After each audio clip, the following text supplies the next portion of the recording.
안녕하세요. 저는 40대 어머니로서 남편과 두 아이를 키우고 있는 사람입니다. 오늘은 가족 중 평생 잊지 못할 아버지에 대한 이야기를 하고 싶습니다. 제 어린 시절, 아버지께서는 병으로 인해 일찍 세상을 떠났습니다. 중학교를 다니기 전에 돌아가셨지만 그 전까지는 오랜 병투병 생활을 하셔서 저와의 추억은 많지 않았습니다.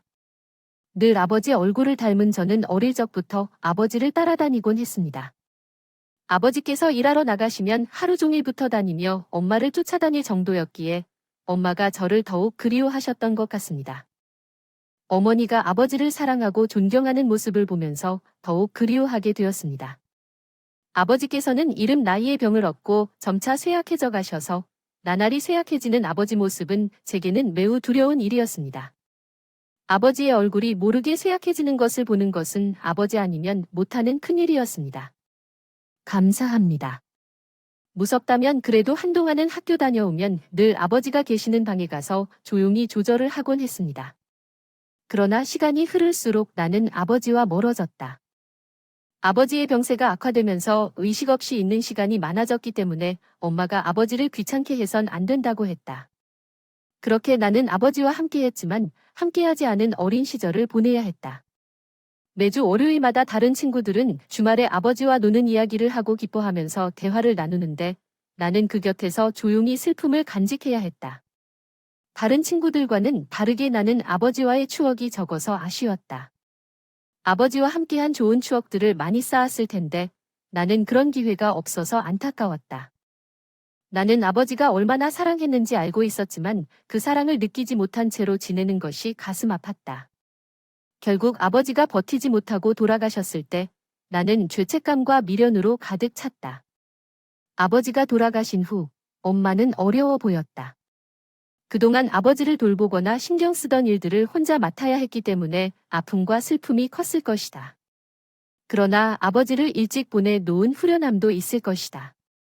저와 같은 죄책감과 미안함을 느끼실 것이라 생각합니다. 그때 우리 엄마도 매우 어렸을 때에 홀로 모든 것을 견뎠을 텐데 어떻게 그 모든 것을 이겨내셨는지 상상할 수 없습니다. 젊은 나이에 과부가 되어 홀로 아이를 키운 엄마는 정말 대단하셨습니다. 저는 옆에서 그 모든 것을 지켜본 사람이라서 잘 알고 있습니다. 당시 여성으로 사회생활하는 것이 어려웠을 텐데 엄마는 종종 늦은 밤에 혼자서 눈물을 흘려왔고 제 앞에서는 그런 것을 보이지 않으려 애쓰셨습니다. 그 회사는 더러웠고 억압적이었고 돈 때문에 다니고만 있었지만 제게는 그 모든 것을 숨기시려 노력하셨습니다. 제가 힘들어한다면 어떨지 걱정하셨을 것입니다. 그래서 아마 엄마는 제게 일찌감치 성장하는 걸 싫었다고 생각합니다. 자녀는 부모 앞에서 철저해지는 것이 아니라고 여기는 걸 모르셨나 봅니다. 저는 할아버지가 세상을 떠나신 이후 엄마가 혼자 이렇게 지내오신 것에 대해 얼마나 힘들게 지내오셨을지 정말 깨닫지 못할 정도로 이해가 가지 않습니다. 젊은 나이에 새 출발을 할 만큼 나 역시 인생을 꽃 피우는데 노력해야 했습니다. 평생을 혼자 살아가는 어머니와 함께 서로 이해하고 보살핌으로 단둘이 함께 행복한 삶을 살아왔습니다. 성장하면서 나와 어머니가 아버지의 부재를 자각할 때가 많았지만 어머니와 나는 우리를 지켜보며 우리 곁에서 여전히 지지하고 있을 것이라 믿었습니다. 사춘기가 다가오면서 내 맘은 더욱 복잡해지기 시작했습니다. 때때로 어머니가 남편 없이 혼자 계시는 것이 두려우고 외롭다고 생각했어요. 혹시 내가 재혼을 원하면서 망설이는 것은 아닐까? 나 때문에 어머니가 당황해하지 않을까 하는 우려도 했습니다. 하지만 어머니는 늘 아버지처럼 소중한 사람이 없다며 이야기했습니다. 어머니는 아빠를 다시 만날 것이라고 믿으며 아빠 말고 다른 남자는 생각조차 하지 않는다고 했습니다. 어머니가 행복해질 권리도 있다고 생각해요. 나는 어머니에게 아빠 같은 사람을 만날 기회를 주고 싶어요. 나중에 우리 어머니가 아빠 같은 다정한 사람을 만나 행복하게 살아가는 것을 보는 게 내 소원이며 나와 같은 생명을 살 수 있기를 바랍니다. 가지고 경험했습니다. 나이가 들수록 아버지와의 추억이 점점 흐릿해지고 지난 엄마의 말처럼 아버지와 비슷한 남자를 만나고 싶은 생각을 했습니다. 대학에 진학하고 취업 준비를 하며 사회로 발을 내디뎠습니다. 그동안 몇 번 연애를 해봤지만 원하는 사람을 만나지 못했어요. 저는 혹시 제가 과한 욕심을 부렸는지 모르겠지만 아버지 같은 사람을 한 번도 만난 적이 없었죠. 결혼 생각을 접어야 할까 싶었던 시기에 20대 후반에 그 사람을 만날 수 있었습니다. 태규 씨는 제가 찾던 우리 아버지 같은 남자였어요. 물론 외모는 정반대였지만 분위기나 느낌이 많이 닮았어요. 그는 꾸밈없고 소탈하면서도 진중하고 늘 남을 먼저 배려하는 사람이었습니다. 작은 일에도 행복을 느끼며 감사하는 그의 모습에 저는 금방 빠져들었어요. 연애를 시작한 후 몇 년이 지난 끝에 결혼을 약속했습니다. 2년 넘는 연애를 통해 태규 씨에 대한 확신을 갖게 되었어요. 엄마가 말하는 평생을 함께할 남자가 정말 이런 사람일 거라고 직접 느꼈습니다. 태규 씨는 작은 일 하나도 쉽게 포기하지 않고 실패해도 빨리 일어서는 사람입니다. 어렸을 때부터 혼자 소리 없이 해내려는 버릇 덕분에 모든 것을 완벽하게 해내야 한다는 강박이 있었습니다. 작은 실수들을 하면 스트레스를 받았고 그럴 때마다 태규 씨는 항상 저를 격려해주고 다시 일어서게 도와주셨어요. 태규 씨가 문제없이 일 처리하는 모습을 보며 항상 궁금했습니다. 태규 씨는 어떤 환경에서 자라왔을까요? 부모님과 특히 아버지와의 관계가 정말 특별해 보였어요. 태규 씨는 자주 자기 아버지를 존경하는 모습을 보였고 자신도 아버지로부터 많은 것을 배워 현재의 모습을 갖출 수 있었다고 했어요. 제가 어렸을 적에는 좌절하고 포기하는 성격이었어요. 실패하면 바로 포기하고 이룰 수 없는 꿈이라 생각했죠. 그런데 태규 씨의 아버지가 가르쳐준 말을 듣고 중간에 포기하지 않는다면 끝까지 성공할 수 있다는 것을 깨달았습니다. 태규 씨의 아버지는 자식을 어떻게 교육해야 하는지 잘 아셨던 분으로 태규 씨는 아버지로부터 그 끈기와 노력을 배워 맨손에서 회사까지 이뤄낼 수 있었던 것 같아요. 태규 씨의 아버지는 정말 멋진 분이셨습니다. 그분은 놀라운 사회 경제적 성공을 거뒀습니다. 시골에서 출발하여 차곡차곡 자산을 쌓으시며 많은 어려움을 극복해 오셨습니다. 이제는 작지만 강력한 회사를 운영하시고 수익을 기부하며 좋은 일을 많이 이루고 계세요. 저 역시 태규 씨에 대한 얘기를 많이 듣고 결혼 전부터 시부모님을 많이 궁금해했습니다. 그래서 예비 딸로서 인사를 드리러 가지 않을까 걱정되기도 했습니다. 그러나 다른 사람들이 시부모님을 정말 반갑게 맞이해 주셔서 안도의 한숨을 내쉬었습니다. 아버지는 첫 만남 날 저의 손을 잡고 넌 참 잘 됐어. 혼자도 잘 해낼 수 있었네. 하지만 어머니도 고생을 많이 했겠지. 그만큼 고생을 한 만큼 이제는 새로운 가족의 기대어도 괜찮아라고 말씀해 주셨습니다. 나는 나만의 경험을 가진 부모님이 처음 만나는 어려운 상황에서도 눈물이 쏟아지는 것을 감추지 못했습니다. 지금까지 힘든 일이 많았지만 모든 사람들과 다른 위치에서 살았기에 어려웠던 일이 있었고 가끔은 너무 힘겨웠습니다. 모두가 하는 실수가 제게는 아버지가 없어야 한다는 비현실적인 기대로 이끌려왔으며 이는 많은 적개심을 불러일으켰습니다. 가장 의지하고 싶었던 엄마에게 말을 전하지 못한 것들이 참으로 마음 아팠습니다. 많았지만 그런 제 고생을 처음 뵙는 아버지님이 알아봐 주시고 위로해 주는 것 같아 마음이 간지러웠습니다. 사실 저도 태규 씨를 사랑하니까 당연히 결혼을 생각하기는 했지만 부모님을 뵈러 가는 직전까지도 혼자 걱정이 너무 많았었네요. 아버지, 사람에 받지 못한 내가 결혼 생활을 잘 할 수 있을까? 아니면 시부모님이 혹시 아버지의 부재를 걱정하시면 어쩌나, 나를 못마땅해 하시면 어쩌나 하는 괜한 걱정들이 있었지요. 아버지가 돌아가신 후로 무시당할까봐 느겉으로 모습만 당당했지만 제 속은 아버지가 돌아가셨다는 그 시절 어린아이 그대로였나 봅니다. 하지만 제 생각보다 시부모님은 너무 좋으신 분들이시고 저는 그분들을 보고서야 결혼의 확신을 가질 수 있었어요. 그 후로 저희는 상견례를 무사히 치르고 별 무리 없이 결혼 준비를 잘 할 수 있었습니다. 처음에는 저희 힘으로 구하려 했던 신혼집도 아버지께서 도와주시겠다고 고집을 부리셔서 대출도 없이 부모님 돈으로 구할 수가 있었죠. 그때도 저희 엄마는 참 죄송하고 고마워하셨습니다. 자식 하나 시집 보내면서 제가 챙겨주는 것도 별로 없는데 집까지 해주신다니. 그러니 죄가 죄송스러워서 얼굴을 들지 못하게 했습니다. 죄송합니다요. 사돈 그런 말씀 마십시오. 따님 잘 키워주신 걸로 감사한 것을 외주, 애송이 하십니까? 절대로 부담 갖지 마세요. 엄마도 저같이 다른 걱정이 있으셨을. 이 여자는 혼자서 살면서 다른 사람들이 자녀를 키우고 산다는 생각에 대해 별소리를 들었지만 심정이 조급해서 딸을 시집 보내기로 결정했습니다. 엄마와 아빠는 걱정했지만 결국 아버님이 손을 내밀어 주셔서 결혼식에 참석할 수 있었습니다. 아버지의 배려에 감동받은 그녀는 결국 눈물을 흘리며 감사를 표현했습니다. 혼자가 아니라 함께라는 사실을 깨닫고 행복해진 그녀의 이야기입니다. 어머니가 계셔서 친어머니가 되진 못하지만 당신을 엄마처럼 생각하고 싶어요. 아버지도 아빠처럼 생각하고 싶어요. 우리도 차식 하나 더 데려오는 입장인데 섭섭하게 하고 싶지는 않아요. 사돈 우리도 함께 잘 지내야 해요. 당연히 그렇잖아요. 혼자 딸 시집 보낼 때 걱정이 많았는데 여기 좋은 사돈을 만나서 정말 다행이에요. 성희 아버지도 즐거워할 거예요. 결혼식에서 아버님과 함께 손을 잡고 온 가족의 축복과 환영 속에 부부가 될 수 있었어요. 결혼 후 안정적이고 행복한 가정을 꾸릴 수 있어서 기뻤어요. 결혼 전엔 걱정이 많았는데 결혼 후엔 홀가분하고 행복했어요. 시부모님도 제게 잘 대해주시고 시아버지가 저를 특별히 예뻐해 주셨어요.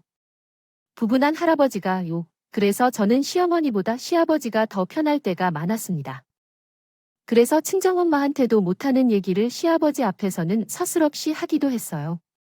남편과 싸웠을 때도 제 편 들어달라고 시아버지 앞에서 한탄을 하고 제가 시어머니께 혼날 때도 저를 혼내지 말라며 시어머니 앞을 막아서 주시던 시아버님이셨습니다. 그런 시부모님을 둔 저는 별 걱정 없는 행복한 결혼 생활을 할 수밖에 없었을 거예요. 저는 아버님을 보면서 남편이 누구를 닮았는지도 알겠더라고요. 그렇게 저는 별 걱정 없는 결혼 생활을 즐겼고 결혼 후 2년째 되던 해에 첫째 아이를 가지게 되었습니다. 저의 임신 소식에 온 집안 식구들이 모두 기뻐했죠. 시부모님은 임신한 제가 무리라도 할까 걱정이 쑤였는지요. 요점은 하나는 저는 그런 시 부모님의 지극정성안에 보살핌을 받으며 무사히 출산 준비를 할 수 있었습니다. 그리고 제가 첫 아이를 출산하던 날, 저는 오랜 진통에 시달려야 했어요. 저희 엄마도 저를 낳을 때 10몇 시간 진통을 했다더니 저도 정말 그 정도는 걸렸던 것 같네요. 제가 새벽이 꼬박 지나도록 진통을 견디어 겨우 첫째 아이를 낳고 나서 힘들게 아이를 낳고 누워있는 쟤를 보고 아버님이 펑펑 눈물을 흘리셨어요.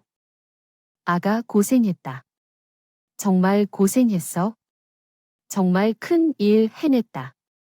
나는 네가 잘못되기라도 하는 줄 알고 얼마나 걱정했는지 모르겠다. 이제 다 됐어요. 걱정하지 말고 푹 쉬세요. 아버님, 저는 괜찮아요.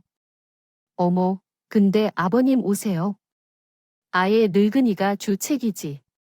오일고 싶은 건 너일 텐데 내가 왜 괜히 눈물이 나는지.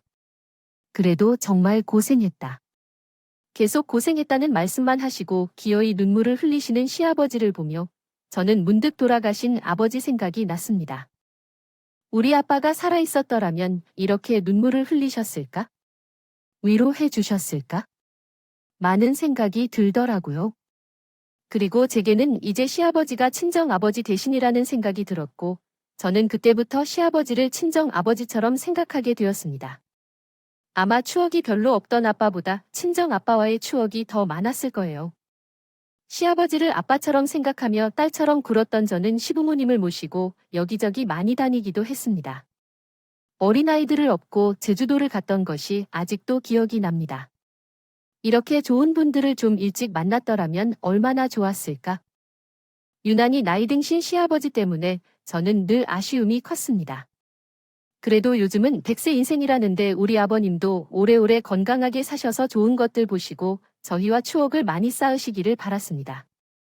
그래서 저는 매년 아버님이 나이 들고 쇠약해지시는 걸 보는 게 참 마음이 아팠어요. 벌써 지극한 나이에 뇌에 은퇴하고 싶으시다는 노래를 부르시던 아버님은 70세가 되던 해에 결국 남편에게 사업을 물려주신다. 몇 년 전 아버지가 힘들어 하시는 것을 보고 남편이 회사 업무를 도우시기는 했지만 우리는 아버님께서 계속 자리를 지켜주셨으면 하는 마음이었다. 하지만 아버님께서 결국 일선에서 물러나시면서 회사는 완전히 남편의 것이 되었다. 그래서 남편은 회사를 운영하느라 바쁘게 되었고 나는 막내를 낳은 후 얼마 동안 시댁을 방치하곤 했다. 우리 부부는 삶의 바쁨을 핑계삼아 시어머니께 소홀히 대해왔다. 나이 많으신 아버님을 더 많이 챙겨야 했는데 요즘에는 아버지가 70이 되어도 여전히 건강하다는 이야기를 너무 믿었던 것 같다. 어느 날 시어머니께서 급히 연락을 주셨고 불안함을 안고 시댁으로 향했다. 태규야, 아버지가 평식을 겪어서 급한 것이다. 아, 미래를 생각하면서도 다행히 치료 가능하다는데 아직 어린 나이이고 치료하기 쉬울 거야. 위병원에서 합병증을 조심해야 한다고 했지만 어머니, 걱정하지 마세요.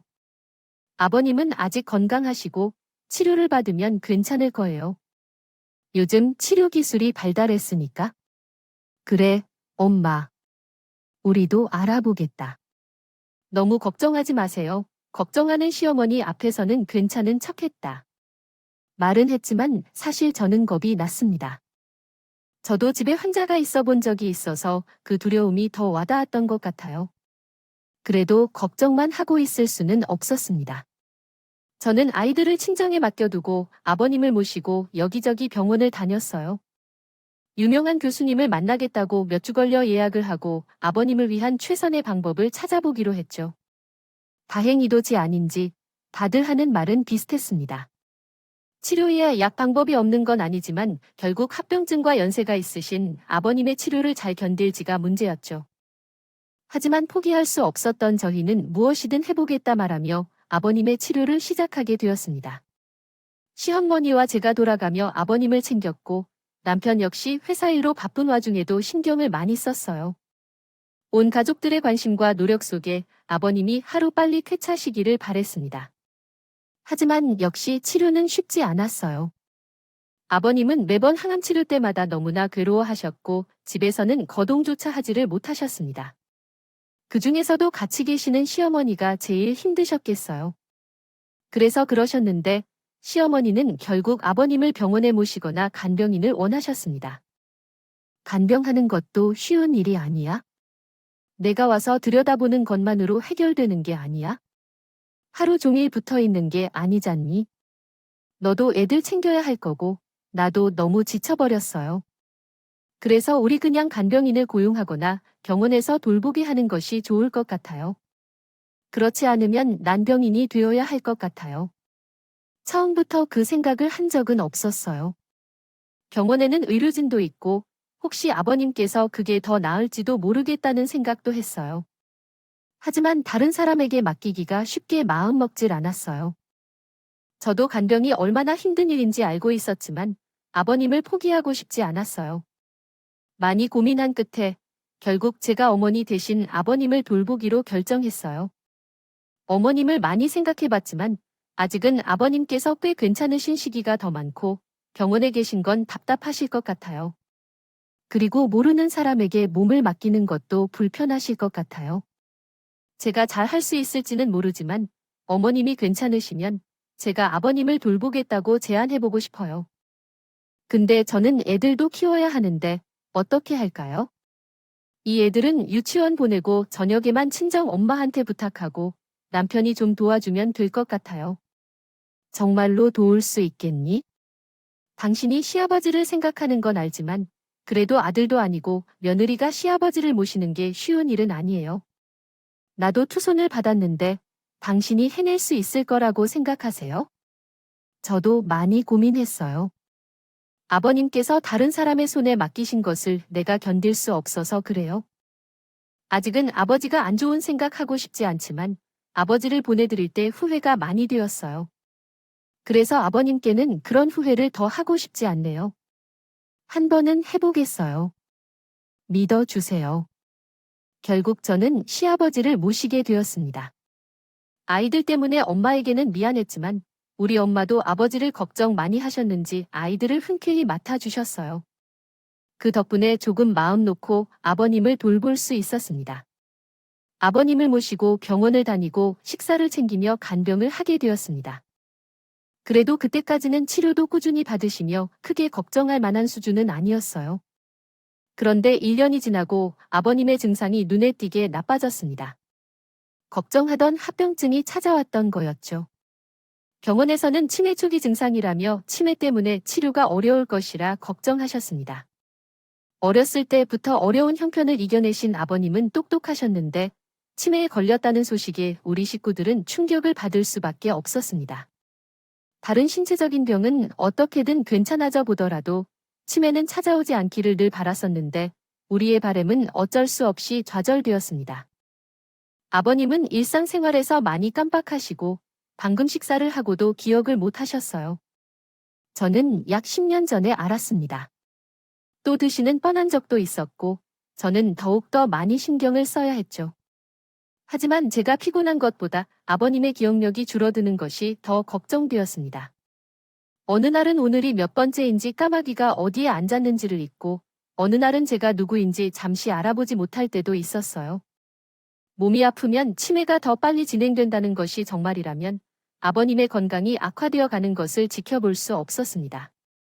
간병하는 사람은 누구나 건강하고 강해야 하는데 저는 엄마처럼 강인하지 못해서 매일 화장실에 가서 눈물을 훔쳐야 했어요. 그래도 아버님은 아직도 제 이름을 알아주셨습니다. 자신이 못나서 며느리에게 고생을 시키는 것이 속상해 하셨던 걸 잘 알았죠. 하지만 1년이 지나고 나니 아버님은 저를 기억하는 일도 드물어졌습니다. 오늘을 어떻게 보내셨는지 기분이 어떠신가요? 사진 마에 시련이 없습니다. 머리가 조금 아프지만 좋아요. 오, 그러고 보니 오늘 날씨가 좋네요. 이런 날씨에는 꽃 구경을 가야겠어요. 하지만 집에 있으니 답답하네요. 그럼 컨디션 좋아 보이니까 잠깐 나갈까요? 밖에 꽃도 많이 핀 것 같고 날씨도 좋더라고요. 제가 부축해 드릴 테니까 점심 먹고 산책하자. 제 아들이 올해 7살이에요. 자전거를 타는 것을 아주 좋아해요. 지금도 집에 없으면 밖에서 자전거를 탔을 것 같아요. 아버님이 40대가 되어가지만 아들의 이야기를 기억하지 못하면서 30년 전 얘기를 하는 모습을 보면서 여전히 아들을 생각하십니다. 아버님께서 아들을 많이 사랑하시는 것 같네요. 아들 때문에 살아가는 이유가 있는데 자식한테는 모든 것을 하고 싶었어요. 노력하며 살아왔지만 버텨온 것보다 못한 것이 많은 것 같아요. 그리고 딸도 있어요. 우리 딸이 정말 예쁘네요. 많이 못 표현했지만 딸에게 못해준 게 많아서 미안해요. 아내가 갑자기 처음 듣는 말에 놀랐습니다. 혹시 몰래 숨겨둔 딸이 있나요? 아버님과 따님을 봤어요. 그 이름은 뭐예요? 우리 딸 이름 선이에요. 이름도 예쁘죠? 그런데 그러면 나가서 꼭 그 성 가져다 주세요. 걔가 꽃을 참 좋아하거든요. 그 꼬마는 보면 뭐가 그리 좋은지 예쁘다고 자주 갖다 줬어요. 하지만 우리 성이 못 본 지가 좀 됐네. 선생님, 우리 성이 못 봤어요. 우리 성이 보면 아빠가 꼭 사다 주겠다고 좀 전해주세요. 미안해요. 차마 아버님을 볼 수 없어서 고개를 돌릴 수밖에 없었습니다. 아버님이 기억을 잃으신 상태에서 저는 며느리가 아닌 딸로 느껴졌습니다. 저는 아버님을 친정 아버지처럼 생각했지만 아버님도 저를 진심으로 그렇게 여기고 계셨네요. 그 마음이 감사하고 죄송합니다. 아버님을 더 정성으로 대해주었고 더 오래 함께할 수 있기를 바랐습니다. 안타깝게도 아버님은 병으로 인해 5년 만에 돌아가셨습니다. 5년간 옆에서 주신 아버님, 저는 너무나 아쉽습니다. 마지막까지 아버지가 우리 모두를 알아보고 작별 인사를 하신 순간까지 정말 가슴 아팠지만 그렇게 보내주고 장례를 치러야 했던 가족들은 모두 애도의 분위기였습니다. 저도 남편도 아버지께 미안한 마음뿐이었어요. 아버지께서는 항상 어린 아들을 걱정하시고 저를 딸이라 부르셨던 그날의 이야기를 나누며 우리 부부는 뜨뜻한 눈물을 흘렸어요. 다른 아버지가 될 수 있는 사람들은 드물지요. 아버지의 그 깊은 사랑을 기억하며 우리는 그를 영원히 기억하고 싶었습니다. 그런데 시어머니는 다른 상황이시던 것 같아요. 아버지를 보내고 잠시 후 시어머니가 갑작스럽게 오늘의 선언을 했어요. 내가 예전처럼 나이도 많고 남편이 없어서 힘들어. 남편이 돌아가고 나 홀로 있어 너무 어려워. 언제 내가 아버지처럼 아프게 될지도 모르는데 여유가 없어. 하지만 산 사람은 계속 살아야 하지 않겠니? 따로 식사 준비도 할 필요 없고 다 같이 간단한 것을 먹고 보내려 해? 그 전에 너희 얘기를 듣고 싶어서 자리를 만들어 보려 하니까 이번 주말에 시간 좀 내줄래? 시어머니의 말을 듣고 우리 부부는 그 상황을 이해할 수 없었습니다. 반대는 안 했지만 아버지가 돌아가신 지 겨우 한 달이 지났어요. 아직 49살 제도가 돌아오지 않았는데 어떻게 그런 결정을 할 수 있었던 건지 저는 황당하기만 했죠. 이게 말이 돼? 엄마가 그 전부터 만나고 있었던 거야? 당신은 혹시 뭐 아는 거 있어? 글쎄, 나도 아버님 챙기기 바빠서 어머님이 뭘 하시는지는 잘 몰랐지. 근데 생각해보니까 어머니가 교회 가신다고, 기도 모임 가신다고 자주 나가시긴 하셨어. 일주일에 몇 번씩이나 나가셔서 저녁이나 되어서 들어오셨는데 나는 정말 기도를 다니신다 생각했지. 설마 했던 저희는 황당함을 무릅쓰고 우선은 만나는 자리에 나가기로 했습니다. 화를 내고 따지고 묻더라도 어머님의 사정도 들어봐야겠다 싶었거든요. 그런데 그렇게 예비 시부의 얼굴을 본 순간 우리는 밥상을 뒤엎고 도망칠 수밖에 없었습니다. 시어머니가 부르신 자리에 들어가 예비 시부의 얼굴을 보자마자 나는 낯익음을 느낄 수밖에 없었습니다. 나만 그걸 느낀 게 아니었는지 남편도 그 사람과 눈이 마주치자마자 몸이 얼음처럼 굳어버렸죠. 예비 시부라는 그 사람의 얼굴이 우리 남편 얼굴과 닮아도 너무 닮아 있었거든요. 짙고 특이한 눈썹 모양부터 눈, 코, 입 전부 남편과 판박이 같이 보였습니다. 불안한 생각이 들었던 우리 앞에 시어머니는 순순히 진실을 말씀해 주셨어요. 많이 타임하지, 그래? 니들이 이상하게 생각할 것을 알고 있지만 이상하게 생각할 것이 하나도 없어. 나는 설명해 줄게. 이 광경, 어떤 일인지? 아니, 아버지가 돌아가신 후에 나를 생각하게 된 것이야. 화를 내지 않아. 너희도 눈치챘겠지만 이 사람이 너의 친아버지라니 믿을 수 없는 진실에 나와 남편은 매우 당황했어. 타임은 얼굴을 보고선 설마 했지만 말을 듣고 나니 더욱 황당했고 더 듣고 싶지 않아 했던 나와 남편은 밥상을 그대로 둔 채 도망쳤어. 아버님이 돌아가신 상처가 아직도 낫지 않은데 남편의 친아버지가 따로 있다는 사실에 우리는 충격을 받았고 서로 말을 꺼내지 못했어. 그리고 며칠 뒤 시어머니가 다시 찾아왔다. 말라 했어. 내 마음을 이해하지만 나도 나의 입장이 있어. 내 아버지와 나는 서로 선을 보면서 결혼했어. 그때는 부모님들이 억지로 시켜서 결혼했고 시집에 가서 아무것도 몰랐는데 연상 차이가 많이 나는 내 아버지에게 내 집안에 적응하지 못했어. 거기다가 우리 간에는 몇 년이 지나도 문제가 해결되지 않았고 나도 매우 힘들었어. 우연히 내 아버지를 만나게 되었고 내가 나오게 된 것이야. 그리고 내 아버지로부터 자랐어. 그러나 잠시 후 내 아버지도 알아버렸어. 내가 다른 사람을 만나고 내가 그 사람의 자식이라는 것을. 그 아들이 아니라고 말한 거야? 하지만 내 아버지는 알고 있잖아. 그분이 나를 용서해 주셨어. 너를 자식으로 키우겠다고 약속까지 했어. 그때는 사실 나 자신도 미쳐서 널 키울 능력이 없었어. 그래서 결국은 내 아버지 말대로 하기로 했어. 그리고 내 아버지는 널 정말 자기 아들처럼 키워주셨어. 나도 정말 그분에게 고마워하고 그분은 원래 정이 많은 분이야. 나도 용서해주고 그 뒤로는 아무것도 물어보지 않았어. 나도 크게 고마워서 내 아버지에게 차려고 했어. 내가 할 일은 다 했다고 생각해. 물론 말년에 간 건 불쌍하지만 그분은 착한 분이었어. 나도 도리가 있다고 생각하고 이제는 내 삶을 살고 싶어. 그래도 오해하지 마. 그분은 최근 만난 거야? 내 아버지 앞에서 난 떳떳해. 이제 겨우 60대인데 아직도 삶이 남아있겠지. 내 아버지가 아프게 돌아가신 거 보니까 나도 생각이 많아지더라. 나는 1년을 살더라도 행복하게 살고 싶어. 너희 상황을 이해하고 우리 관계를 인정해 주었으면 좋겠다. 태규야, 내가 친아버지를 만나게 된 건 좋은 일이야. 우리는 그 이야기를 전혀 몰랐어. 시어머니가 불륜을 저지르셨고 아버지가 모두 알고도 덮으셨다더라고. 그 삼촌은 아버지 친아들이 아니라 했을 때 그게 너무 충격적이었습니다. 더 이상 충격적인 이야기는 없었어요. 어머니는 우리가 이해해줬으면 해서 이야기를 했지만 우리는 어머니를 이해할 수 없었어요. 모든 것을 알고도 용서해주시고 자식을 대신 키워주신 아버지를 생각하면 시어머니처럼 결정하지는 않았을 것 같아요. 그래도 어머니는 자신의 삶을 고집했어요. 어머니를 이해할 수 없다고 생각해도 어떻게 해야 할지 모르겠어요. 어머니를 이해하는 게 맞는 건지 혼란스럽지만 나는 어머니의 행동이 잘못됐다고 생각해요.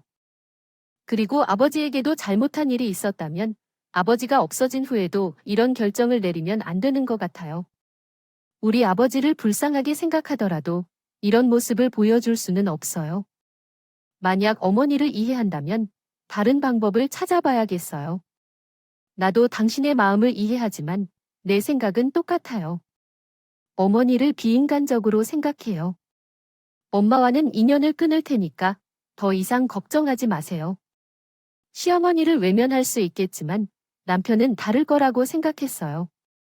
어쨌든 남편은 생물학적인 아버지의 자식이라는 거고 그 이전에는 어머니와 사이가 좋았다고 생각했었고 또한 아버지가 돌아가신 후에 혼자 남으신 어머니를 걱정하시는 남편님이었기 때문에 나는 남편이 시어머니와 차마 인연을 끊지 못할 것이라고 생각했습니다.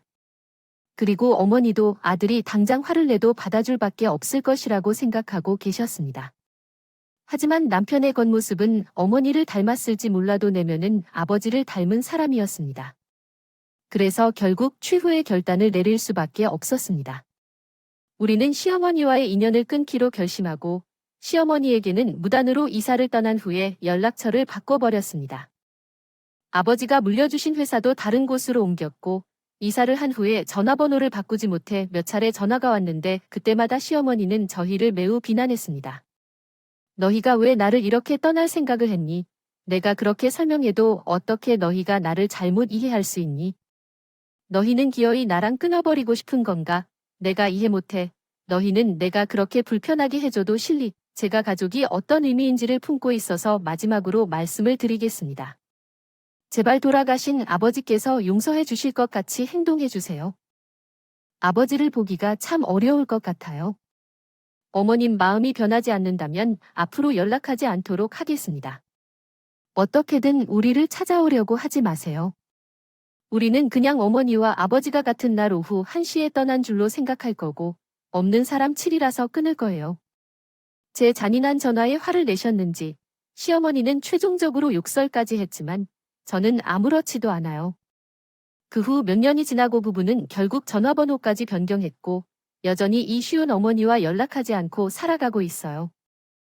가끔 아버지의 추모일에 마주치지 않을까 걱정했지만 어쨌든 한번 찾아오지 않더라도 우리는 그분과 다시 연락할 일이 평생 없을 것 같아요. 그리고 이제 난 아버지를 이렇게 불러봐요. 아빠, 거기서 아프지 마시고 행복하세요. 사랑합니다. 으으으으.